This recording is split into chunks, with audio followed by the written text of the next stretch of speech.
Hello, Susan, and hello, everybody. Forgive me for ignoring you there for a minute. Hey, my name's Dan. Maybe you already know that, maybe you don't. And this is Daily Art Adventure number 850. Woohoo! It's always kind of exciting to get one of those landmark numbers. Marching our way slowly toward Daily Art Adventure number 1000, which when I started this 3 years ago, I thought, okay, by the time I hit 1,000, I should be really good at it.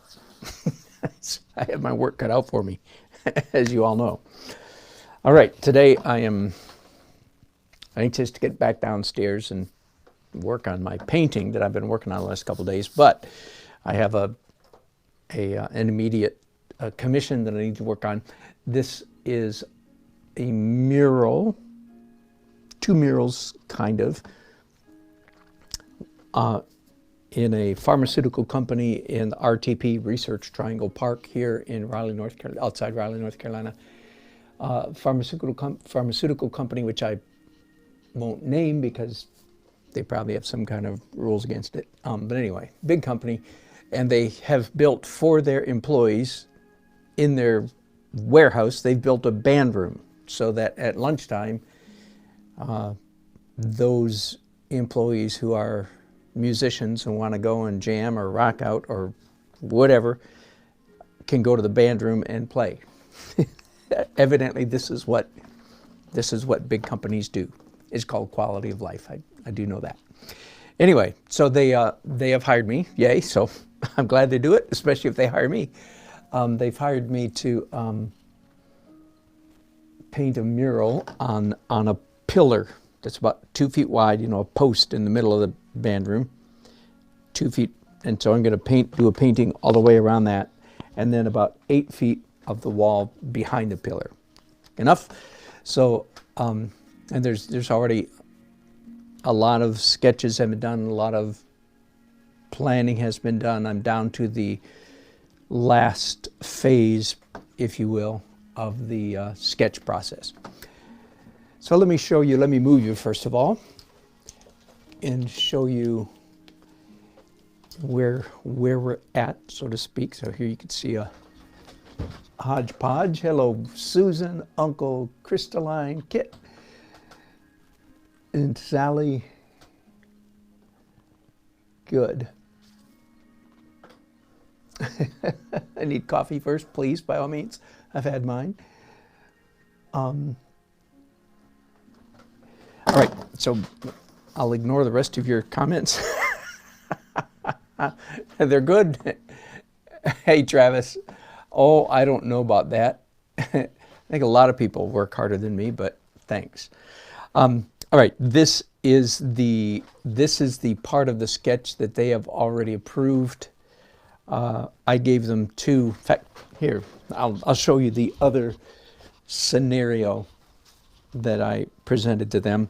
And this I did all of this work during a broadcast a couple weeks ago. So the theme is music. I guess that's obvious.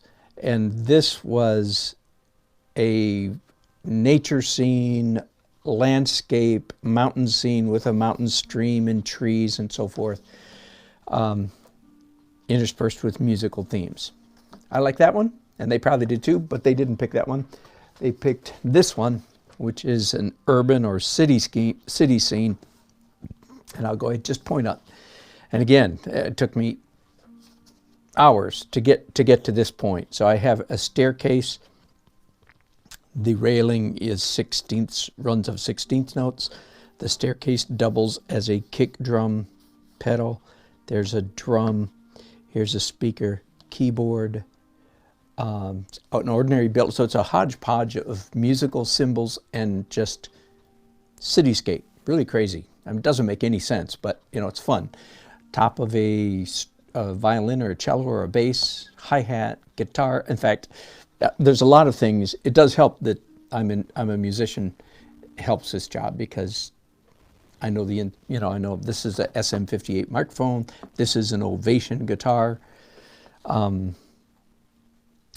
here we have a Fender Stratocaster head and neck, trombone, a classical guitar head and neck, one of the classic rock amps of all time, the Marshall amp. Here, the Beatles walking across whatever the name of that street is. Again, clarinet, microphone, stack, neck, kick drum, etc. A cute 1960s lady with a big hat walking a poodle, and a Volkswagen Bug with a surfboard on top. Here's a shop window. I don't need to be telling you all this, but just to give you some idea. It's got a guitar in the shop window and the word Les, and that is the Les Paul logo. And again, all musicians, you know, they like, you know the way that they like this kind of stuff. A stack of drums, trumpet, a pig nose amp. This guitar right here has been replaced by a guitar that the company that I'm working for, they have a guitar in their display case somewhere that has their logo on it. So that's been replaced. Then probably an upright bass, etc., etc., etc., etc. Okay, so that's what they approved of.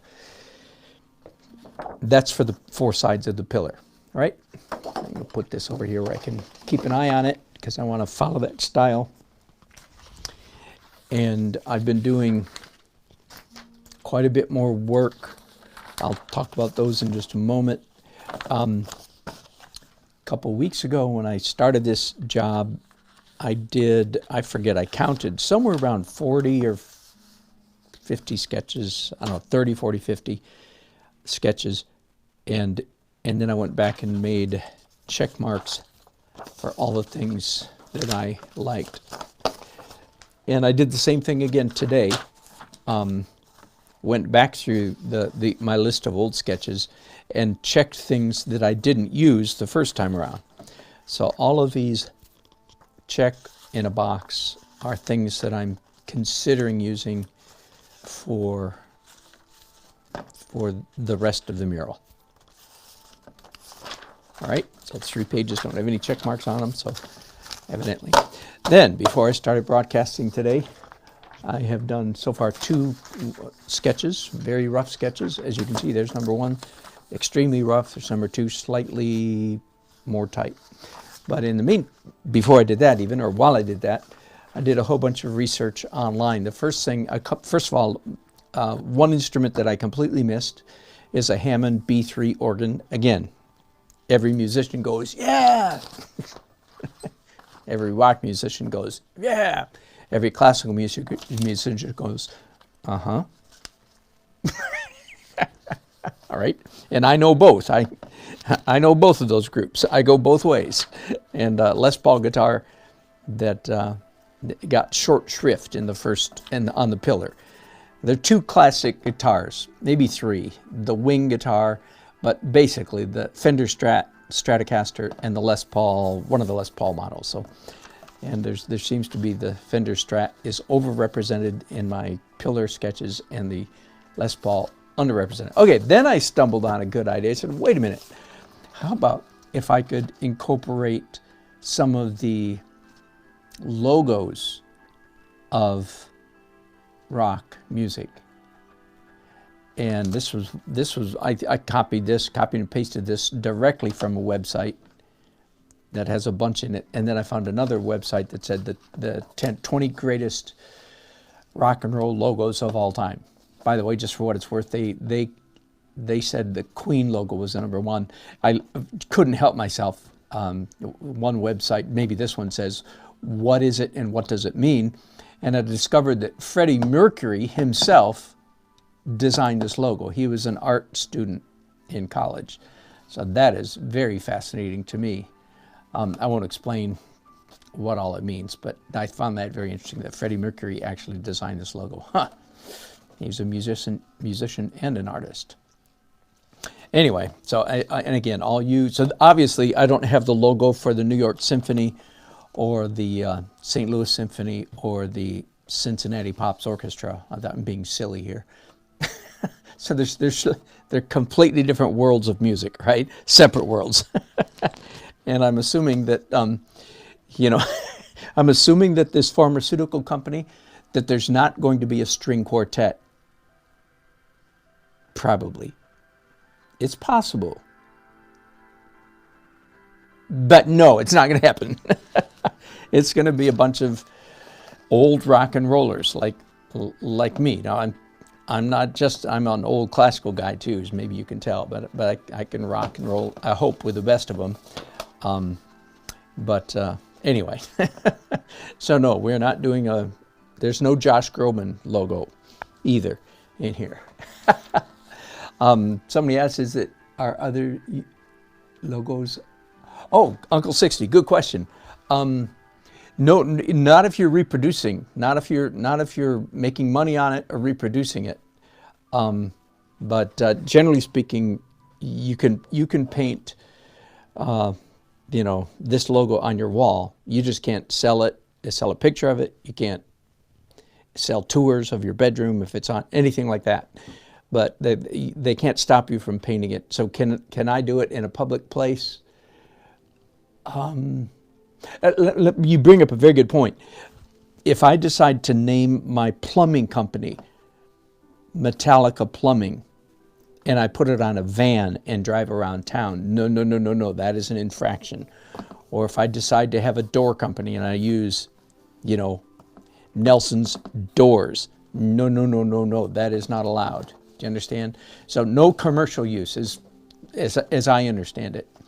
And then somebody might complain and say, well, this is a commercial use. You're painting it on the wall of a band room in a publicly traded company.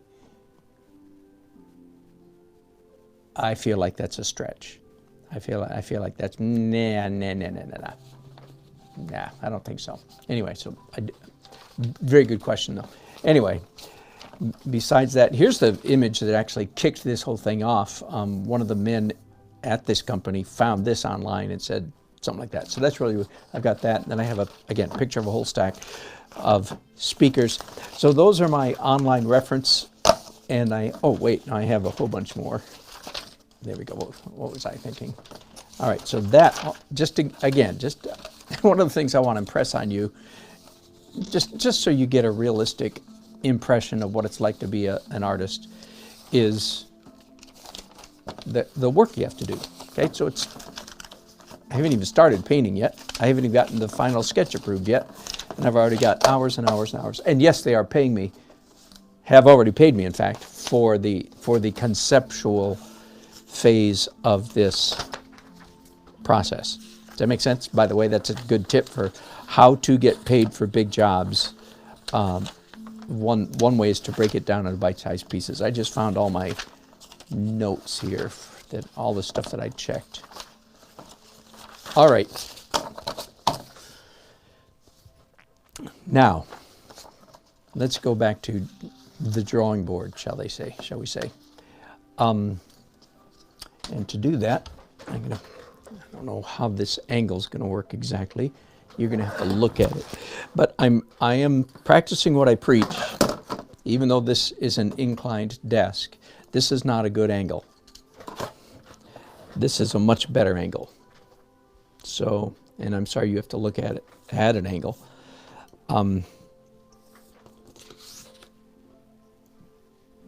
For some reason on this sketch I started on the right and moving to the left.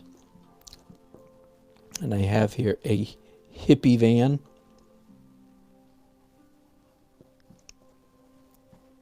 Volkswagen van, of course. Just a thought. Everything here is just a thought.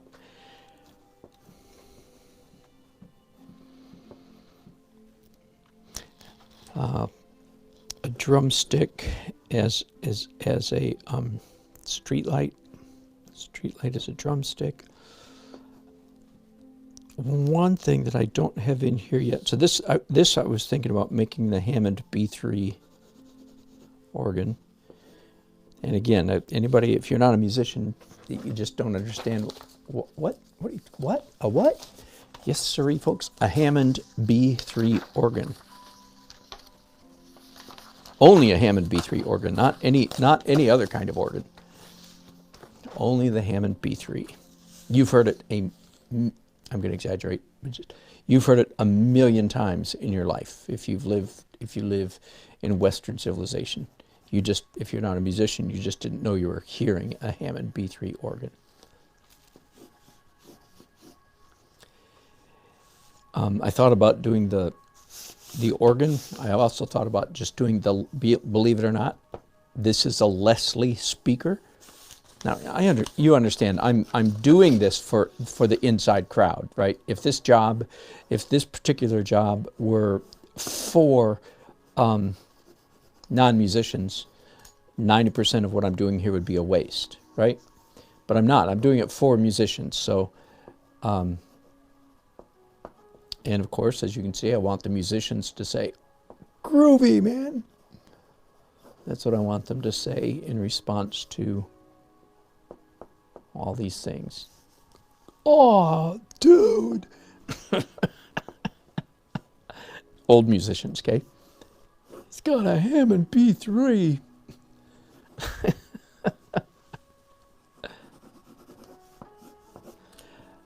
Then I thought another idea, again, because the everything about this drawing is a hodgepodge, about putting some patio umbrellas down here and people sitting under, but instead of eating lunch, they're all jamming. They're all playing different instruments. It's another thought. Just another thought. And I thought about putting windows here and having them open and people leaning out the windows and singing in a very dramatic fashion. Big mouths open. I even thought about, and I think this is a bad idea, but I'm going to sketch anyway, having like music, floating across the airwaves. I don't know if that's, so you guys are chatting up a storm, aren't you? Hello, Sally, Susan, Travis, Susan again. Yes, Susan, I took a break because I was waiting for approval. That's exactly correct.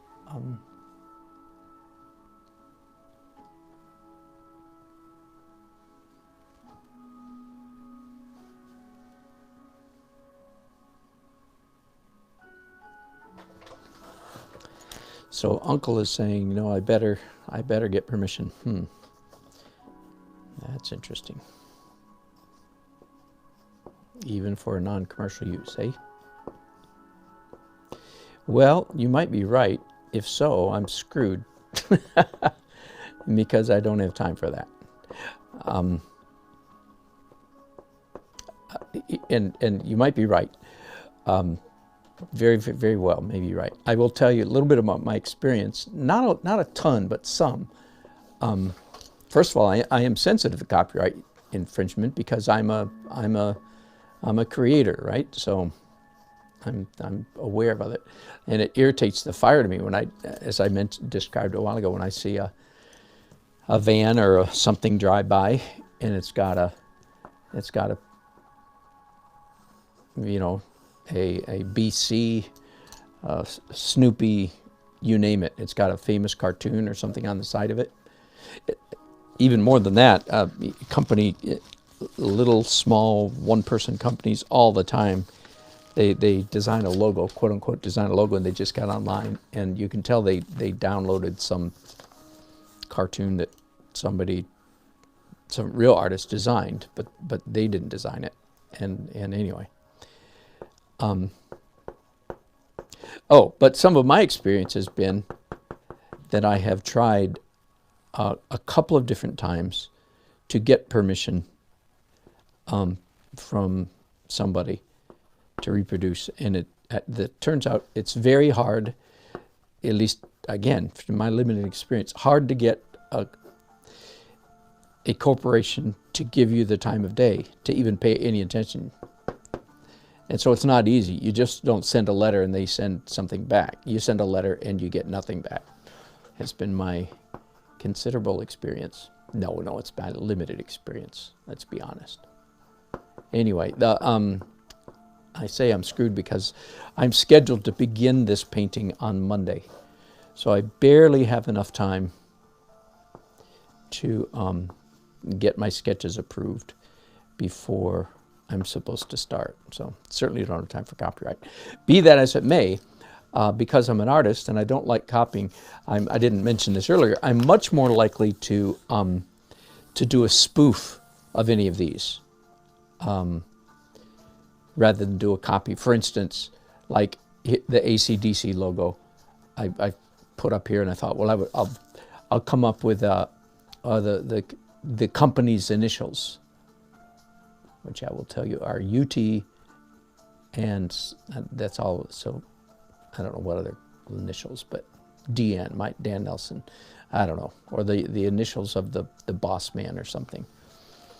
So that's in this type. So that's actually what's from, and then I believe the copyright rules are considerably looser, because there is in the law there's room for spoof. I think it might actually be called a spoof. For instance, like Mad Magazine for 50 years has been, in a sense, violating copyright laws. And, Uncle. And in fact, they talked about it quite a bit. They did not get permission, and they did in fact copy logos all the time, but it was always in a spoof, you know. And again, it happened. So anyway, I doubt that I'll be doing my next broadcast from jail. It's possible, but very unlikely. I did think about. I did put Prince's logo in here. And at the moment, I just copied that one, so I'm not sure that's a good idea. But again, no worry at that. Anyway. Plus, I don't think it works really well, so I'm not sure I'm going to do it anyway. All right, so I have sketch number 1 and sketch number 2. There's some things about each one of them that I like a little bit. I don't like the Hammond B3 in the middle of that building, so that's not a good idea. I said this the last time that I was working on this project. As you can see by the title I put there, I called it Rough Sketches, the hardest work in the art business. This is the one for me anyway, where smoke really and truly, figuratively, not literally, smoke comes out of my ears. All right, let me. This is the first one I've started from scratch since you were here, so I will tell you a little bit about the way I'm thinking. First of all, I want to think about overall composition. Again, this is going to be about 8 feet. Maybe 10, I don't know, 8 feet on a wall. It's about 8 feet tall, so just about a square, but I've stretched it out a little bit because a rectangle is just easier to work with than a square. All right, so I'm thinking tall building about 1/3 across, right? So there's the third marks, and shorter building there. So that's a very intentional curve, sine wave. There's a name for that curve. Well, there is actually.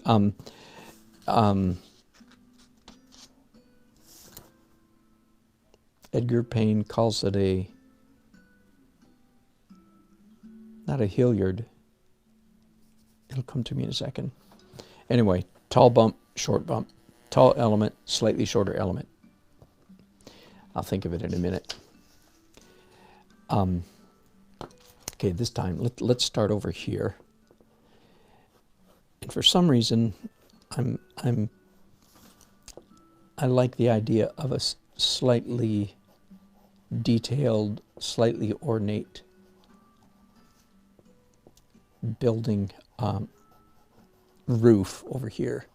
In other words, at the very top of this, have a real architectural element. And again, it's pure intuition on my part. I can't explain why I feel that way. I just do.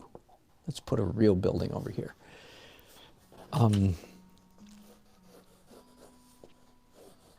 So the rule, that's in my opinion, for doing the hard work of, hang on.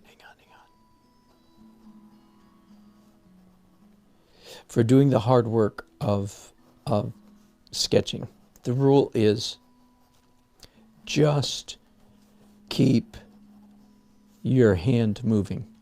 Just keep drawing. Let me look at my Hammond B3. Just keep your hand moving.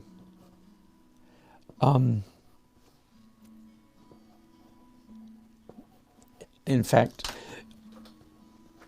keeping it moving helps you draw in the right side of your brain. Draw faster than your left brain analytical brain can keep up with. Now, I hope that I've shown you already that I'm using tons. Is that an appropriate word? I'm using tons of left brain thinking already. Analytical, linguistics, words, literal drawing of things. So all that is, I would call that left brain stuff. I'm doing lots of that already. And in my opinion, again, the key to doing good sketches, rough sketches, is keeping both sides of your brain working. But the analytical, in my opinion, the analytical left brain can really bog the process down. So you want, I think, I want to guard against that. I want to just keep my hand moving. So, and again, to really give the full impact of that, it helps to throw in a little explicative, just to get the intensity of the statement. Keep your damn hand moving. That's what a professor would say to get the point across. And so that's what I'm doing. That's what I'm saying to myself here. You know, it changed my mind. Let's remove the Hammond organ, because I have having such a hard time incorporating that into a landscape. And instead, let's just do the Leslie. It's called, like a woman's name, the Leslie speaker. And again, I only expect, 15% of the musicians to walk into the room and look at it and say, "Ha, that's a Leslie." So very few. Now, then everybody else will go, "A what?" And then they'll explain, "Don't you know what that is? That's a," and they'll make each other feel dumb, That's a speaker for a Hammond B3 organ. Then I'll go, "Oh," even the ones that don't know what a Hammond B3 organ is, of course.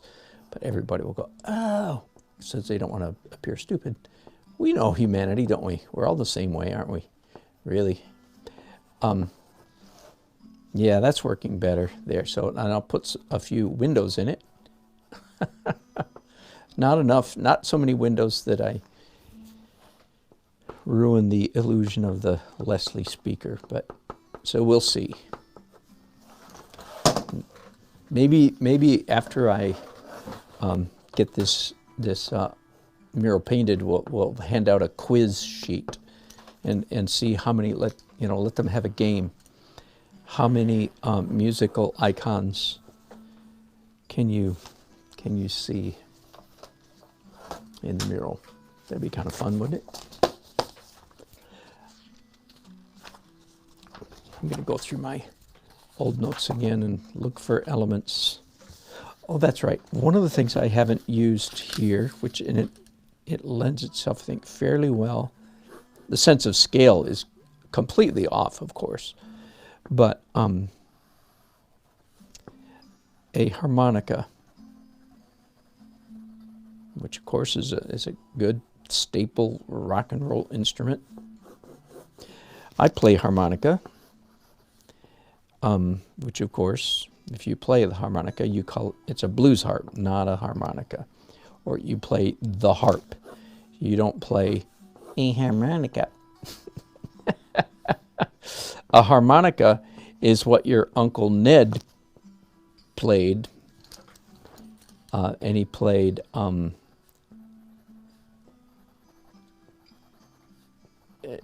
Wish I Were in the Land of Cotton. He played Dixieland. And he played the wedding march. Da, da, da, da. That's what that was the extent of his repertoire. The essential Uncle Ned. He played the harmonica. If you actually are a harmonica player, then you call you call it a harp, and you play the harp, and you play blues. Oh, and by the way, now I'm going to be a snob, so brace yourself. A little snob statement coming up here. No, not like Bob Dylan. Bob Dylan I like Bob Dylan, don't get me wrong, I really do. But he set back harmonica playing. Well, he did play a harmonica, by the way. No, he tried to play a blues harp, but he set it back 50 years. I mean, Bob Dylan is a horrible harmonica player. It'd be sort of like going to Bob Dylan to learn how to sing good, you know? Sing well, I know. I don't want to hear it from you English majors. Anyway, so no, I did not play harmonica like Bob Dylan. I played harmonica much, much better than Bob Dylan. If I didn't, I wouldn't be saying anything about it. If I was as bad as Bob Dylan, I would just let that remain a quiet little secret. Oh, anyway, boy. Rant number, you just never know. Just without warning, Mr. Dan just goes arrogant, right, without any warning.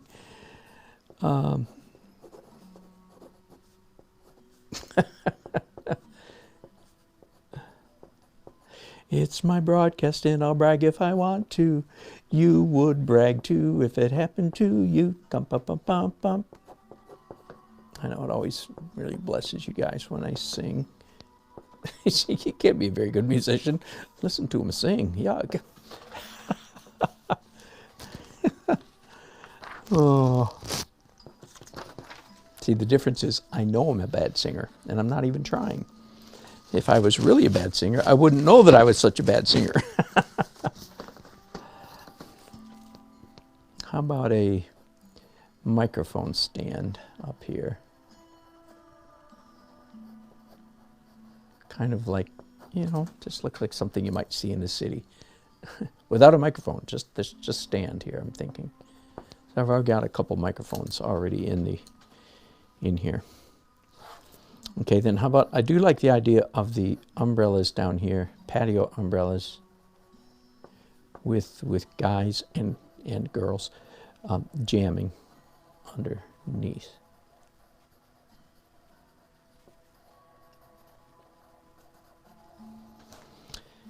And maybe the Volkswagen hippie van going by. Now the only bad part of this, you know, I don't know if it's the only bad part. One of the bad part is I've already got a Volkswagen in this sketch, a Volkswagen with a surfboard on top of it. So to have two Volkswagens in the same mural, I don't know. It's a little weak, isn't it?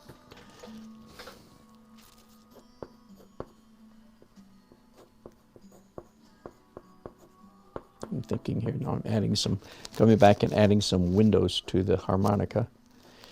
By the way, just for one, it's either a Special 20 or a Lee Oscar. Probably a Lee Oscar again.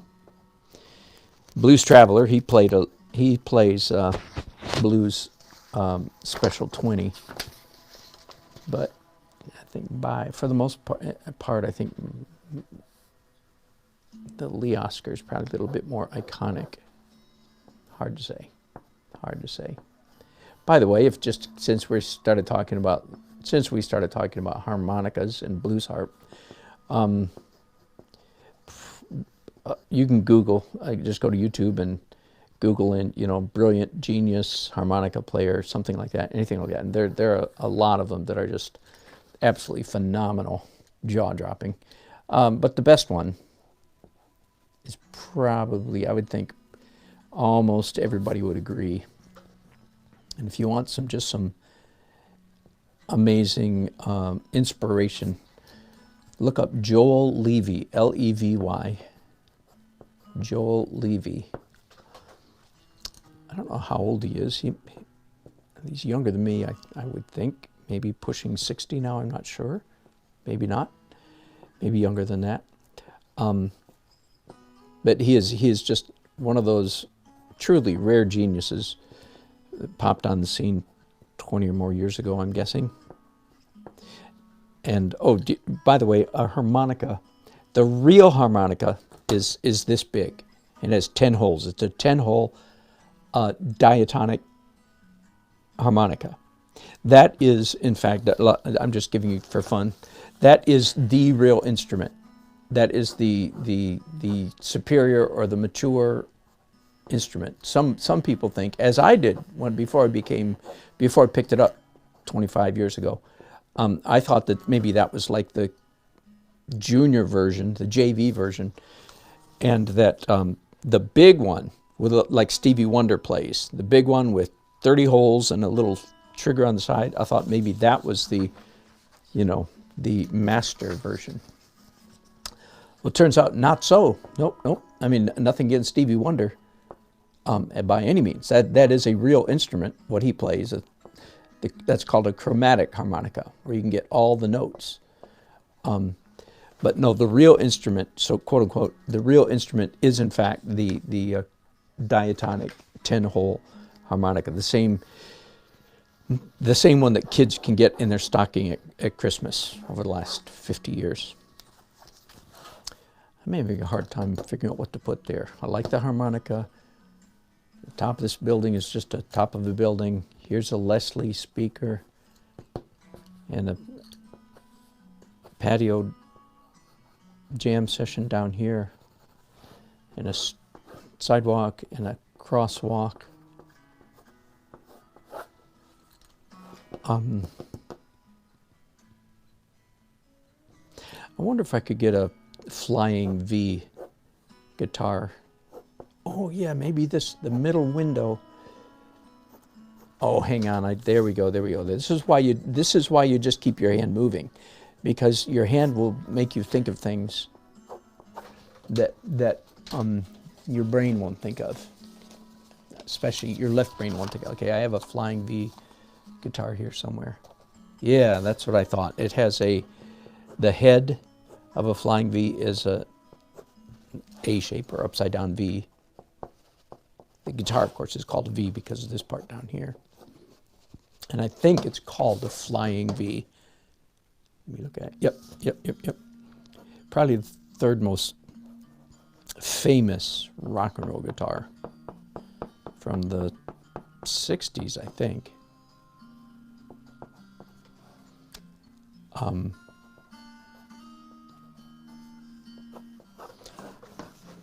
So then I could put a window up here, and that could be my gable in that slanted roof. See, that's clever now, isn't it?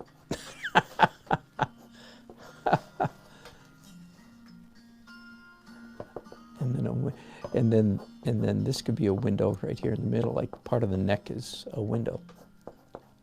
All right, I like that. That's a good solution. Then repeat the triangle thing motif above those two windows. More windows down here. All right, back to harmonica. So if you want some inspiration, especially any of you, if you're a musician, look up Joel Levy, L-E-V-Y. One of those geniuses that just shows up once every generation or two. He basically took a diatonic harmonica, 10-hole harmonica, which has a number of notes missing. In other words, you can't play a chromatic scale. At least you couldn't play a chromatic scale until Joel Levy showed up. And he showed the entire world, oh no, you can play the missing notes. It's crazy. By overblowing and overdrawing, you suck and blow to play a guitar. I'm drawing a guitar, so to play a blues harp, right? You know that. You blow and you suck air to make the different holes. And there were notes missing until Joel Levy, and he found all the missing notes. So now, I mean, you have to be a freaking genius to play them. But Joel Levy showed all the rest of us how to do it. Now, I would say I don't know what to call myself, mid-range harmonica player. You know, better than what you normally hear with the garage band that's playing at your local bar. Whoever that, I'm probably better than them, but I'm not a classic or recording artist or great. You know, I'm just trying to. Anyway, I play a number of notes that were for many years were missing. So that's, you're not a beginner, can't do it. But anyway, the most amazing instrument, the most accidental instrument ever invented, in my opinion. Designed to play German polkas, but the perfect instrument for playing the blues. Just really amazing. The most serendipitous instrument ever invented. Let me see if we have 1, 2, 3, 4, 5, 6, 7, 8, 9, 10. Yeah, good, exactly.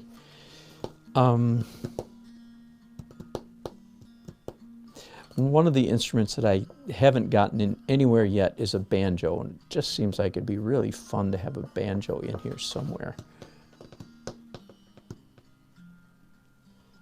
I'm probably driving you crazy by tapping my fingers. I'm driving myself crazy. Oh, here's a thought. At the ridge of this building up here, I could put a trombone along the roof ridge. That'd be kind of fun. Just because it's long, just pretty simple. Likewise, I could put a flute right here. And of course, I play the flute also. So I have a flute downstairs. I can go grab one if I want, or look it up online. I basically play 5 instruments. Trumpet is my main, but because I play trumpet, I have a trumpet and a flugelhorn, and I would like a French horn. But trumpet, and I play flute and flutish kinds of things, whistles, Celtic whistles, recorders, and I play blues harmonica and saxophone. And those I play around at I play around at everything except the trumpet, and that's the one that I work on, that I practice almost every day. It takes me about 55 minutes now to get through one key. I practice all exercises. So like today is the key of A. And if I'm able to get through the whole key of A, I'll be practicing for 55 minutes. And I'm just rambling because I have nothing better to say. And I think I've shared this story before, but I grew up in a family of outrageous musicians. 3 of my siblings have master's degrees or more. One, and again, only a musician. One has 2 master's degrees. One is a master's in performance from IU. And if you're a serious musician, you know what IU is. If you're not, you don't. Indiana University. Number 2 music school in the country next to Juilliard. So the Juilliard number 1, number 2 is Indiana University if you're a musician. And I have a brother who has a master's in performance from IU in brass, low brass. Ha! Another sister. He works for Concordia Lutheran College in San Diego. He's my younger brother. My older sister works for ECU, East Carolina University. Both of them they've both done several things at the university, but now they're both in charge of recruiting. Isn't that funny? I thought it'd be funny if they end up recruiting the same high school senior from, Iowa. That'd be funny. He's mine. Oh, she's mine. Why was I saying that? I started bragging on my siblings, so that real musical family. And there was some reason I was going to say that, and I don't think it was arrogant or bragging. It explains a little bit why I practice so much, because I know what it was. I was in grad school in the late 70s, and I lived in a house. We rented a house with 4 or 5 other guys. And one day some of us had a little ritual that we'd come home. By the way, hang on just a second. I need to look up a banjo. We'd come home after classes before we started studying and watch Happy Days. So that was the 1978, 79. And in one of the episodes, Richie Cunningham, hang on, banjo, B-A-N-J-O. In one of the episodes, Richie Cunningham jumped up on the stage at Al's Drive-In, or whatever the name of that restaurant was, and he whipped off a smoking saxophone solo, and I rolled my eyes there as we were watching. I said, "That's ridiculous." I said, if he could play a saxophone that well, part of every week, part of the Happy Days story would have to be Richie Cunningham. You know, can Richie come out and play? And the answer would be, no, I have to stay home and practice my saxophone, right? So every musician who hears me right now says that's exactly right. But one of my roommates, who was a couple years older than me, so he was 26 at the time, I happen to remember, he said, you know, Dan, before I lived with you, I had no idea that was so. In other words, he had no idea. So I didn't realize that non-musicians, generally speaking, a lot of non-musicians don't know what it's like to be a musician. If you're a musician, and I'm not even, I mean, practicing an hour a day is nothing. That's why I'm an amateur. I'm a good amateur, but that's why I'm an amateur, because no way you can play in the symphony or play in Chicago, say, Earth, Wind, and Fire, if you practice an hour a day. It's like, oh my goodness, no, not even close. Are you kidding? No, 6, 7, 8 hours a day. It's insanity practicing. It's not like little recreational practicing like I do. Anyway, and a lot of people don't know that. So there, now you do. I just have a banjo leaning up against the front of this building, which doesn't make any sense whatsoever. How about if I put an awning across the front of it and put some doors down here? In other words, making it a part of the building. I don't know. I'm not sure about that. Again, again, I hope my mom's not listening. Just keep your damn hand moving. I don't usually need to use explicatives. Is that the right word? I learned that word when Nixon released the Watergate tapes, because it kept saying explicative deleted. Am I using the right word? Yeah.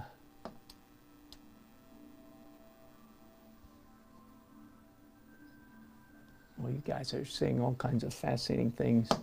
By the way, I went back, and my back and butt are just getting tired of leaning back in this chair, so I'm just changing position to the not so ideal position of leaning forward and drawing, looking down.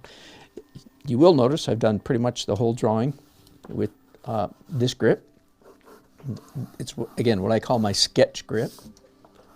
And let me show you this tool. I haven't said anything about it. Oh, I just realized, right? How about that? Here's something about this tool I didn't know. You can dial it according to this, what kind of lead you have. I didn't even know that was here. That's hilarious. Right. And I think oh yeah, I'm down to, I have a refill downstairs. But anyway, it's graphite that big. I better go get a refill for it. I never paid any attention to this tool. Somebody gave it to me as a gift a couple years ago. And lo and behold, I mean to say, I really like it. So here is a for real teaching moment. When you're doing rough sketches, there is a definite advantage to using a blunt instrument as opposed to this. See, look at, compare. This will give you skinny, accurate lines, which will bog you down and slow you down. Now, that doesn't mean you can't do it. That you can't do rough sketches with that. I have a page here somewhere. Hang on, this might be worth pointing out. There we go. Yeah. So here's how I do most of my sketches, but a couple weeks ago when I was working on it, I did pick up the small one, and I did 1, 2, 3, 4, 5, 6 sketches with this. The reason for doing that is changing the scale. Changing the scale often unlocks ideas that will get stuck if you're always working in like the same scale. Like all my sketches today have been essentially about the same size. Does that make sense? And if you get bogged down, 2 tricks. One is change what you're drawing with, change the scale. Okay, change 3 tricks. and again, here's a good stop drawing with a pencil altogether and start doing some sketches with a pen. See, just for the different feel, the different tactile, the different kinesthetic movement of my pencil. Keep your hand moving. Keep your blankety blank hand moving, simply by using a different size, a different tool, a different size, and thirdly, a different color. So right now I'm just doing this. And of course a different grip too. So when I was doing the small stuff, I used that grip. When I used my normal sketch grip, side saddle. Okay, so I ended up with 4. Change your grip, change the color, change the tool, change the scale. 4 different things you can do to help yourself if you get stuck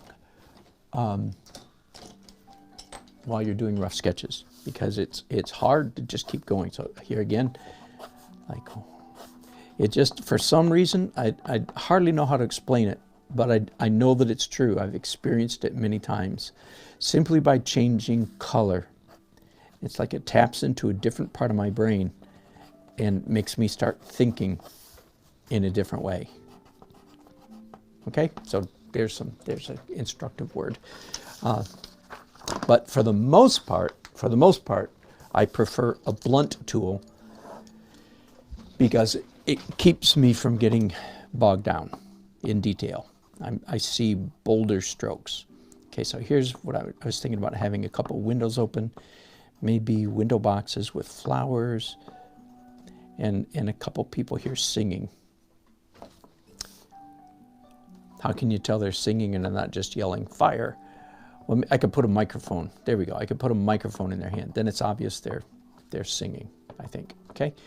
I will add one other.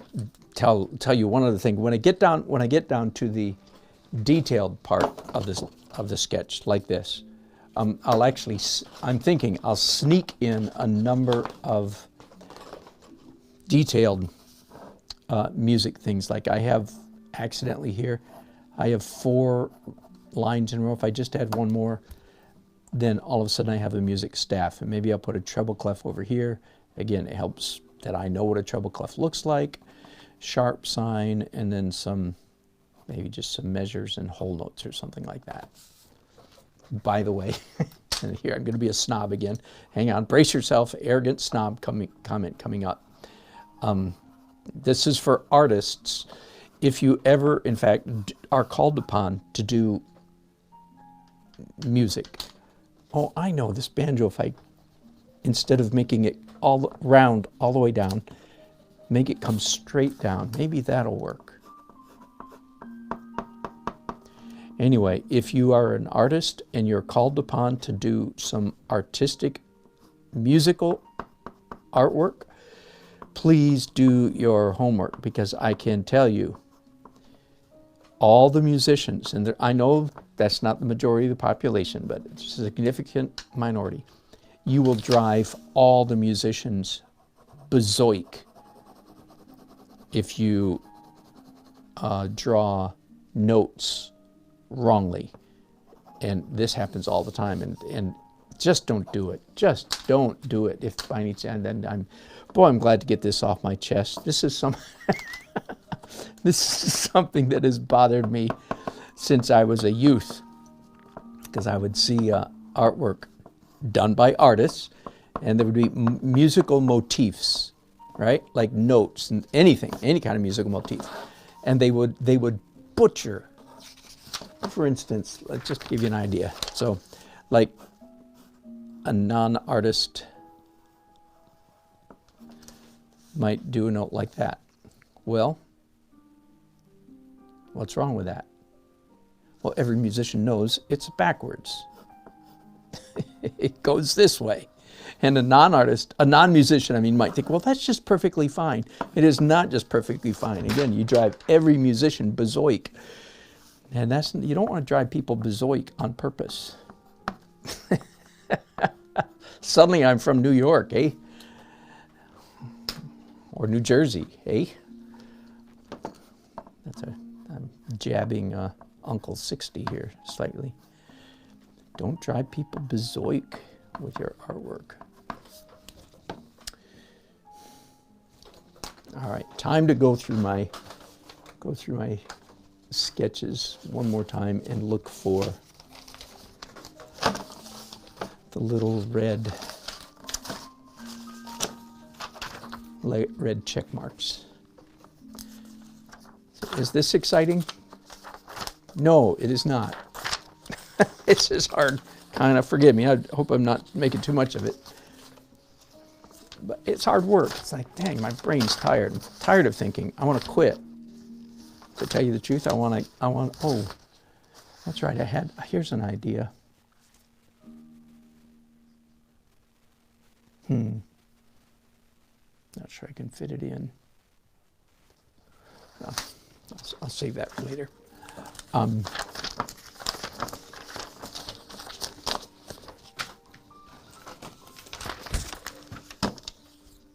Kettle drum, I eliminated that.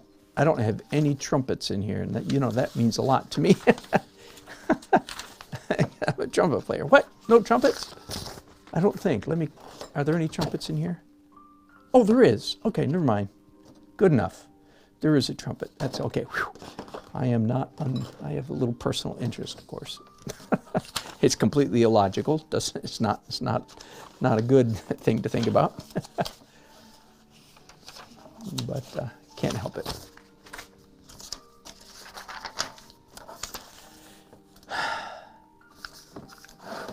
I know. There's a name for this kind of edge of a building. I forget what it is. Big brick, little brick. Big brick, little brick. Big brick, little brick. If anybody can tell me what the name of that is, I'll be indebted to you. Right, very classic. And then I thought, well, how would it be? How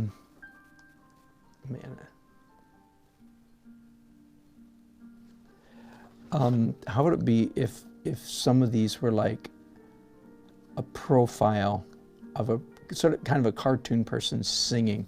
I don't know if I can pull this off or not. I have your little electric eraser. One of those tools. Till you get one, you don't know why anybody needs one. Then after you get one, you wonder how long you got along so long without one. Kind of subtle, and too subtle for this sketch, but whatever that edge or molding is called, it's not dental molding. But how about if I had I don't know how abstract or how profile-y, but anyway, instead of all molding, I just had a person. And I could throw in several of those, and some of them men and some of them women. That might be kind of fun, don't you think? Again, I would like there to be a number of elements in this that most people will miss the first time. Now I'm using a fine point pencil, which means I'm kind of tapping into a slightly different part of my brain. I'm thinking in more detail now because the lines I'm making are skinny. Does that make sense? So again, I recommend for most sketch, a fat pencil. I'm pretty happy with this. Okay, I'm going to give you one more.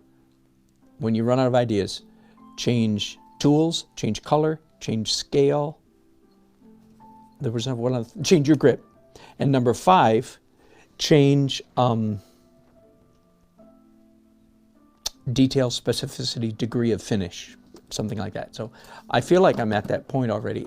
There's enough happening here that I like, and if I just keep doing page after page after page of rough sketches, I probably won't make really good progress. Oh yeah, and I'm completely forgetting my logo, my getting thrown in jail logo thing. I want to do that. Anyway, so change number 5. I should write these all down. How to get the most bang for your buck in rough sketches. Change your grip, change your tool, change your color, change your scale, and change your degree of finish. And I feel like I'm ready to stop doing a sketch this rough. I'm ready to, let's see if this pen works, yeah. I'm ready, I think. I just have one big blank spot left, and I'm not sure what to do with that. Can I do something like this? And then I have to figure out how to turn this into some kind of musical instrument, right? Or musical reference, doesn't have to be a musical instrument. So I'll think about that later. But I think I'm ready to do a much more finished illustration, because creative ideas, different ideas will come to me, of course. Oh, yeah, and I want some birds flying here in the sky. Different ideas will come to me as I draw it, but I'm not going to broadcast that part. I feel like I need time to be alone and really, really bore down into the detailed creative process. And maybe I'll bring you back in later on when I'm finishing up. I'm not sure. We'll see. Okay. But thanks. And I've completely ignored all your wonderful chats.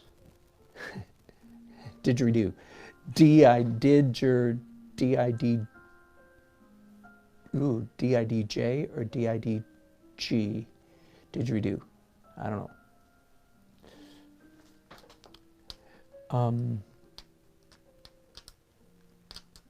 Uncle 60, yes. No, I really am designing this based on most of the employees that I met. They're not quite as old as me, but they're 50 and up, by and large, is the impression that I have. No, I cannot dance. I'm a terrible dancer. Doesn't keep me from doing it, but I'm a terrible dancer. A chimney instrument that's smoking. That's a good idea.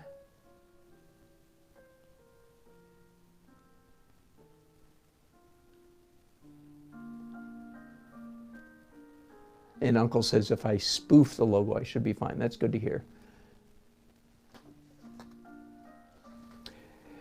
Crystalline Kit, and I don't know if you're still watching or not, because that was quite a while ago you made that comment, but that's what I think. It has to do with the exposure, audience, and so on. And again, the fact that it's kind of a spoof, even if I copied it, even if I did AC/DC, which I won't, or one of these, even if I did Prince's logo exactly on the side of this building, it's still spoof-ish.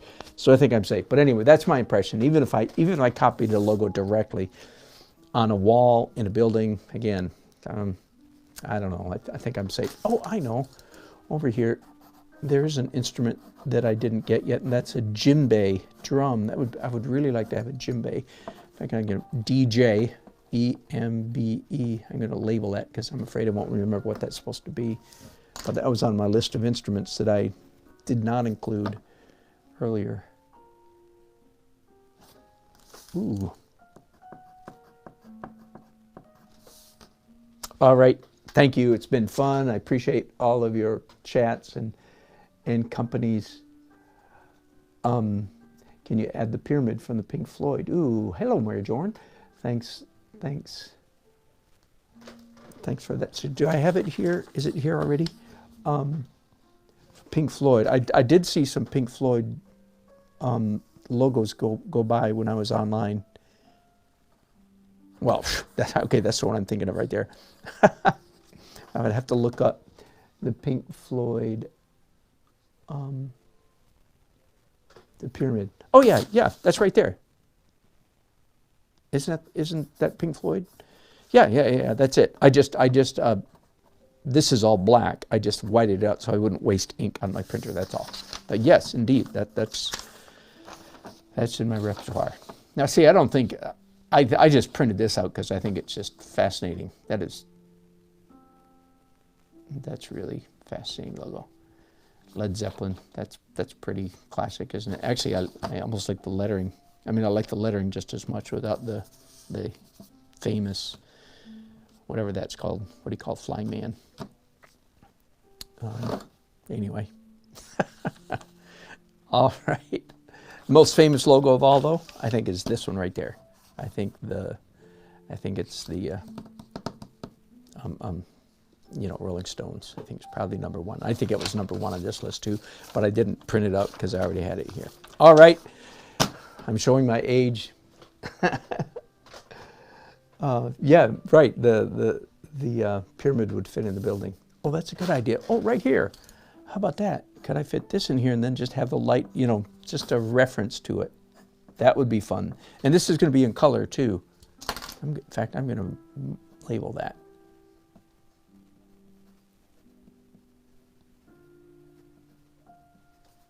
Prism, P-R-I-S-M, maybe, question mark. All of this is question mark. Anyway, that's how I do rough sketch. I have been faithful to my broadcast title. And thank you all you crazy friends for watching. I appreciate it. I certainly hope the broadcast later today. I'm anxious to get this done, send it to my client, and then go downstairs and paint. All right, bless you all. Thanks for watching. Bye-bye.